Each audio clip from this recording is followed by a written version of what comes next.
नमस्कार, प्रभास साक्षी news centre पर आप सभी का स्वागत है। मेक इन इंडिया के तहत स्वदेशी रक्षा उत्पादन को बढ़ावा देने के दावों के बावजूद भारत अभी भी दुनिया के सबसे बड़े हथियार आयातकों में शामिल है।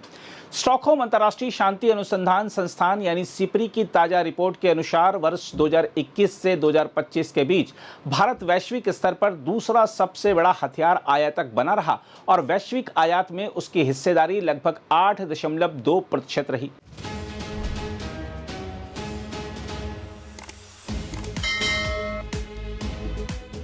रिपोर्ट यह भी बताती है कि भारत ने अपने पुराने रक्षा सहयोगी रूस से हथियार खरीद में कमी करते हुए फ्रांस और इजराइल जैसे देशों से रक्षा सौदों को तेजी से बढ़ाया है, जिससे भारत की रक्षा खरीद नीति में स्पष्ट बदलाव दिखाई दे रहा है।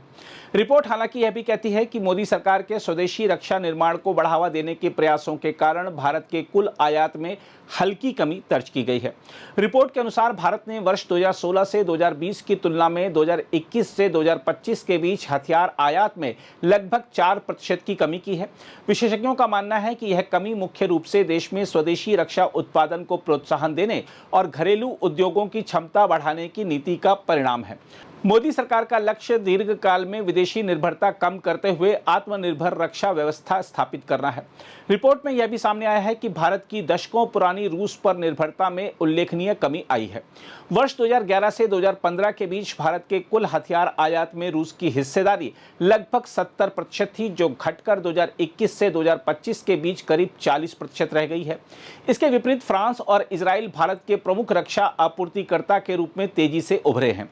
फ्रांस की हिस्सेदारी बढ़कर लगभग 29% तक पहुंच गई है, जबकि इजराइल की हिस्सेदारी करीब 15% हो गई है।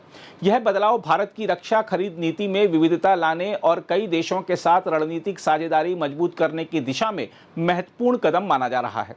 रिपोर्ट में कहा गया है कि भारत की हथियार आयात में आई कमी का एक कारण यह भी है कि देश अब अपने हथियारों के डिजाइन और निर्माण में अधिक सक्षम हो रहा है।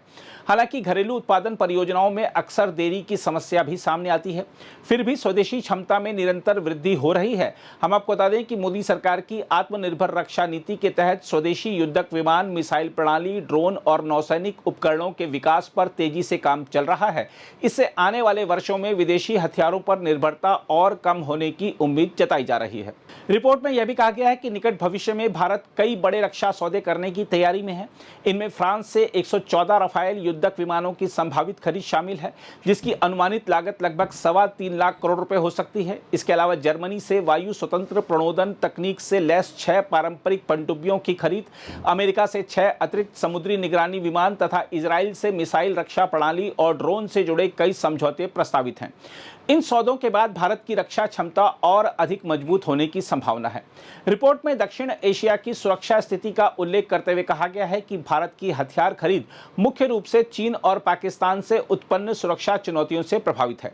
मई 2025 में हुए ऑपरेशन सिंदूर के दौरान भारत और पाकिस्तान के बीच हुए सैन्य टकराव में आयातित हथियारों का प्रयोग भी किया गया था।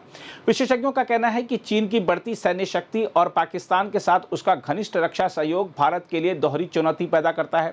यही कारण है कि भारत अपनी सैन्य क्षमता को तेजी से आधुनिक बना रहा है। रिपोर्ट में यह भी बताया गया है कि पाकिस्तान के लगभग 80% हथियार चीन से आते हैं। वर्ष 2021 से 2025 के बीच पाकिस्तान दुनिया का 5वां सबसे बड़ा हथियार आयातक बन गया है, जबकि वर्ष 2016 से 2020 के बीच वह 10वें स्थान पर था। इन दो अवधियों के बीच पाकिस्तान के हथियार आयात में लगभग 66% की वृद्धि हुई है और वैश्विक आयात में उसकी हिस्सेदारी लगभग 4.2% हो गई है। रिपोर्ट के अनुसार वर्ष 2021 से 2025 के बीच वैश्विक हथियार व्यापार में लगभग 9.2% की वृद्धि दर्ज की गई है। इस अवधि में दुनिया के 5 सबसे बड़े हथियार आयातक यूक्रेन, भारत, सऊदी अरब, कतर और पाकिस्तान रहे, जिनकी संयुक्त हिस्सेदारी लगभग 35% रही। वहीं हथियार निर्यात के मामले में अमेरिका अब भी दुनिया का सबसे बड़ा निर्यातक बना हुआ है, जिसकी वैश्विक हिस्सेदारी लगभग 42% है। फ्रांस लगभग 9.8% के साथ दूसरे स्थान पर और रूस लगभग 6.8% हिस्सेदारी के साथ तीसरे स्थान पर है। विशेषज्ञों का मानना है कि भारत की रक्षा खरीद और स्वदेशी निर्माण नीति का सामरिक महत्व बेहद गहरा है। एक और यह देश की सैन्य क्षमता को आधुनिक बना रही है, वहीं दूसरी ओर वैश्विक रक्षा साझेदारियों को भी मजबूत कर रही है। चीन और पाकिस्तान जैसी दोहरी सुरक्षा चुनौतियों के बीच भारत का सैन्य आधुनिकीकरण क्षेत्र क्षेत्रीय संतुलन बनाए रखने के लिए महत्वपूर्ण माना जा रहा है। साथ ही स्वदेशी रक्षा उद्योग को बढ़ावा मिलने से देश की आर्थिक और तकनीकी शक्ति भी मजबूत हो रही है।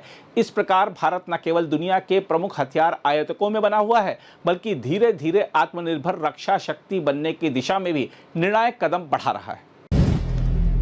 अगर आप भी लेना चाहते हैं देश दुनिया की तमाम जानकारी तो आज ही सब्सक्राइब करें हमारे चैनल को। साथ ही नीचे दिए बेल आइकन को जरूर दबाएं ताकि हर अपडेट आप तक पहुंच सके।